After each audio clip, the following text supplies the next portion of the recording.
Bonjour à tous et bienvenue sur la chaîne YouTube où on parle de pédocriminalité sans aucun tabou. Je sais que plusieurs d'entre vous m'ont dit que quand je disais cette phrase, j'étais un petit peu trop joyeuse. En même temps, je vais pas pleurer sur une chaîne où on parle d'un sujet aussi grave. Alors, pour ceux qui ne comprendront pas, j'ai toujours parlé de mon passé avec de l'humour noir. C'est ce qui m'a permis personnellement d'accepter ce qui m'est arrivé. Voilà, donc je ne vais pas aujourd'hui me mettre à pleurer, vous m'avez déjà vu pleurer sur la chaîne, mais je ne vais pas pleurer à chaque entrée de vidéo en disant bonjour et bienvenue sur la chaîne où on parle de pédocriminalité. Hein. Non, parce qu'en fait ça ne représente pas du tout les survivants.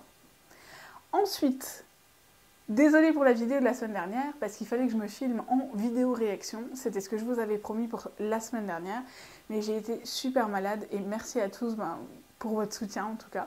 Merci pour vos réactions, vos petits messages, parce que dans l'état où j'étais, clairement, je pouvais absolument pas filmer. Revenons donc à nos moutons. Pour ceux qui ne comprennent pas de quoi je parle dans cette vidéo, il suffit juste d'aller voir la vidéo d'il y a 2 semaines, la dernière vidéo en fait qui a été tournée avant celle qui disait que malheureusement j'allais pas pouvoir mettre de vidéo la semaine dernière. Donc, dans la vidéo d'il y a 2 semaines, je vous mettais l'extrait d'une vidéo qui a été tournée, alors, il y a quelques années, hein, ça date pas d'aujourd'hui, pour avoir vos réactions et pour simplement vous faire un peu une synthèse de ce que tout le monde en pense et ce que moi j'en pense. J'ai eu plusieurs réactions qui étaient hyper intéressantes, dont la première où beaucoup, allez, j'ai reçu 95% des réactions et c'était assez intéressant. Parce que les gens m'ont dit, les journalistes n'auraient pas dû filmer ça. Le rôle des journalistes en soi, c'est de nous informer. Et un journaliste, parfois, il filme des choses qui ne sont pas forcément sympathiques, et des choses d'ailleurs qu'il ne défend pas forcément. Il n'a pas filmé le monsieur, en tout cas au début de la vidéo, qui disait que les enfants de 4 à 6 ans l'avaient provoqué pour dire ouais, je suis d'accord avec ce sujet-là, loin de là. Les journalistes, ils sont là pour informer. Et d'ailleurs, finalement, heureusement qu'ils filment des mecs qui disent ça devant la caméra de manière totalement naturelle, parce que ça nous permet de voir à quel point les mecs, il y a un bug dans leur tête, quoi. Il y a vraiment... Alors, il y a un truc qui a vrillé ou il y a un truc qui a cramé à un moment donné. Alors, je dis ça, c'est vulgaire, simplement parce qu'il y a toute une explication logique mentalement, hein, j'entends par là, j'ai déjà fait une vidéo là-dessus pour expliquer ce qui se passe dans la tête d'un pédocriminel. Et d'ailleurs, ça n'excuse absolument pas ce qu'il fait. Mais il y a des profils de pédocriminels qui sont d'ailleurs souvent reliés à des profils de pervers narcissiques, etc. Mais pas que. Et on voit bien dans le profil de ce monsieur qu'il ne se rend absolument pas compte de ce qu'il a fait. Enfin, s'il s'en rend compte, mais en tout cas, il ne se rend pas compte de la gravité de ses faits. Il est en prison, il a été arrêté, il a été incarcéré, ça veut dire qu'il a été jugé, et pourtant, malgré tout ça, il ne se rend toujours pas compte de la gravité des faits, ou en tout cas, il ne l'accepte pas. Donc, il ne se remet absolument pas en question. On en vient à l'étape suivante, où il y en a beaucoup qui m'ont dit « Mais est-ce qu'il a un suivi psychiatrique en prison ?» Alors, les détenus ont des suivis psychiatriques en prison, mais c'est sur la base du volontariat. Même un pédocriminel, et c'est hyper important de le savoir, c'est qu'un pédocriminel qui est incarcéré, on lui demande de se faire suivre, donc quelque part on peut penser que c'est obligatoire, il peut y aller, mais il n'est pas obligé de parler. S'il veut vous parler de la pluie et du beau temps lors de sa séance de thérapie, il le fait. Et s'il veut pleurer sur son sort, sur le fait qu'il se retrouve en prison parce qu'il a violé des gosses, désolé YouTube pour l'algorithme, parce que clairement, toutes mes vidéos se retrouvent en bas de l'algorithme à cause des termes que j'utilise, mais je vois pas quel autre terme je pourrais utiliser. Il a le droit en fait, il a le droit de faire ça, c'est-à-dire qu'il a le droit d'aller voir la psy pour se plaindre qu'il se retrouve en prison pour une raison injuste. Parce que d'après lui, c'est injuste, et on le voit bien au début de la vidéo. On a affaire à quelqu'un qui est quelque part dans le déni, mais surtout qui n'a pas du tout la même réalité que nous. Qui sait que c'est pas bien, il le sait, mais au lieu de s'accuser lui-même, il accuse les gosses. Quand on accuse des gamins de 4 et 6 ans... un peu, voilà, hein. On se doute bien de l'état psychiatrique de la personne. Il n'y a aucune excuse. Hein. Alors là, il n'y en a aucune, parce que vous pouvez avoir des problèmes psychiatriques, mais vous n'êtes pas obligé de faire du mal aux autres. Retenez cette phrase parce que c'est hyper important pour la suite. La troisième, Tout le monde m'a dit qu'on aurait dit un centre de vacances. Tout à fait. Est-ce que vous savez qu'en prison, en France, les pédocriminels sont ceux qui posent le moins de problèmes? C'est les criminels en fait qui sont les plus calmes, les plus soumis, etc. Parce qu'en fait, un pédocriminel, il s'en prendra aux enfants, pas aux adultes. Alors il y a les manipulateurs qui plus tard vous manipulent même étant adultes, etc. Mais ils ne vous voient pas comme ça.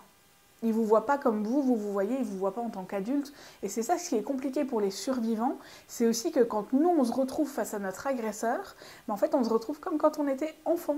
Moi je sais qu'au procès, j'avais 28 ans et j'avais l'impression d'être une enfant. J'avais l'impression d'être la petite fille de 4 ans qui se retrouvait devant son agresseur. Alors ça c'était au début du procès et je referai une vidéo pour expliquer tout ça parce que vous avez été beaucoup à me demander de vous parler de mon procès. Et à côté, donc ça c'était au milieu du procès, d'un seul coup il y a l'adulte qui s'est réveillé. Qui en fait s'est dit non, je suis pas cet enfant-là, moi j'ai de la force, je peux me défendre actuellement. S'il essayait maintenant, en tout cas dans l'état où il est actuellement, voilà, entre-temps il est décédé, mais je lui mettrais un gros coup de poing puis il atterrirait par terre, quoi. Mais tout ce cheminement-là est très compliqué dans la tête des survivants. Et dans la tête des pédocriminels aussi. Parce qu'ils vous mettent dans un tel état psychologique que finalement vous retombez en enfance psychologiquement. Et ça c'est vraiment très compliqué. Et pour ceux qui ne comprennent pas, renseignez-vous un petit peu là-dessus et vous allez vite comprendre un peu l'effet psychologique que ça a quand quelqu'un vous a agressé dès l'enfance. Des bébés pour moi d'ailleurs. C'est un peu compliqué. Donc, c'est le Club Med simplement parce que c'est des détenus visiblement faciles.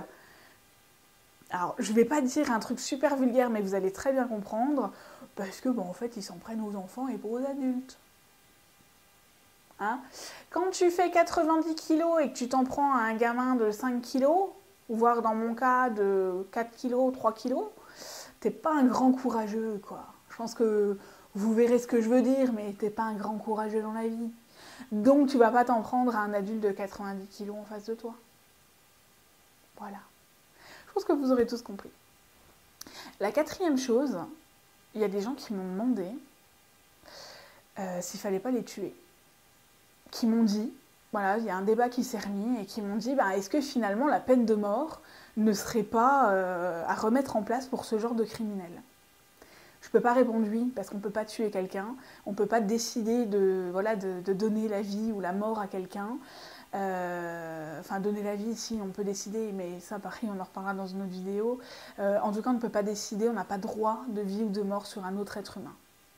Vous pourrez dire ce que vous voulez, mais ça, c'est clair et net, c'est interdit. On n'a pas le droit non plus de faire du mal à quelqu'un. Légalement, c'est interdit, hein, et c'est pas pour rien, c'est que c'est logique, on ne fait pas de mal à quelqu'un. Par contre, en parallèle, ce qu'on pourrait faire, c'est que ces types-là, on pourrait leur proposer de se mettre en marge de la société. Se mettre en marge de la société, donc déjà les déclarer, comme aux États-Unis. Bonjour Pixel, qui est de nouveau dans ma vidéo. Tu dis bonjour? Moi non. Moi oui, elle vous crie toute sa tristesse parce que depuis que je filme, je ne m'occupe pas d'elle. Mon petit chat d'amour. Donc revenons-en, voilà, voyez un peu de douceur quand on parle de la peine de mort. Il faut juste avoir un chat. Donc si vous voulez entamer un sujet hyper dur, vous prenez un chat et quand le chat arrive, le sujet il devient mignon. Donc, je disais, prendre ces individus-là et les mettre en marge de la société, leur proposer. Un individu qui est conscient du mal qu'il a fait et qui clairement n'a pas envie de le refaire, va accepter de se mettre en marge de la société.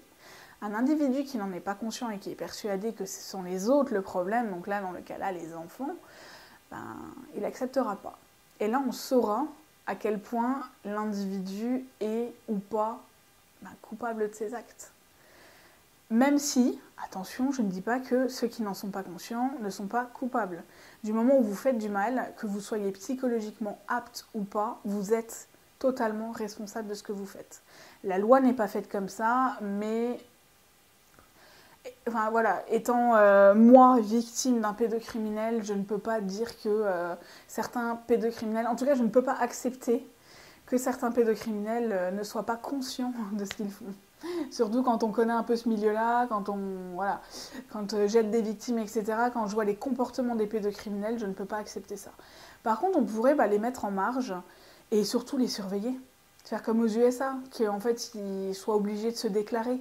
Que les gens soient au courant en fait de ce qu'ils ont fait. Alors ouais, c'est pas cool pour les innocents, mais en attendant, en France, il y a quand même que 2% des plaintes qui sont fausses. Donc oui, ça pourrirait la vie de 2% des gens, mais je suis pas sûre que... Voilà, on peut pas pourrir la vie de quelqu'un, c'est pas ce que je dis. Mais en tout cas, je pense que ça pourrait être une solution. Voilà. Dites-moi ce que vous en pensez.